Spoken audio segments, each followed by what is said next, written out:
धमाका celebration luxurious toys पे। और आज है सुंदरबन से है प्रसन्नजीत दा से इंट्रोड्यूस कराएंगे, लेकिन एक मिनट गाड़ी दिखा देंगे क्योंकि गाड़ी ले रहे स्विफ्ट डिजायर, बहुत ही चुनिंदा गाड़ी, बहुत ही ना मिलने वाला गाड़ी लग्जरियस टॉयज पे।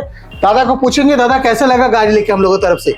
খুব ভালো লাগছে এখানে আপনাদের এই পরিষেবা, সুন্দর পরিষেবা। আমার খুব ইচ্ছা ছিল যে একটা ডিজায়ার গাড়ি নেব, নিয়ে নিলাম। আমার মোটামুটি স্বপ্ন পূরণ হলো এবং আমি আমার ফ্রেন্ডসদেরও বলবো যদি গাড়ি নিতে হয় লাক্সারি টয়েসে এসে পরবর্তীকালে গাড়ি নেওয়ার জন্য নেয়।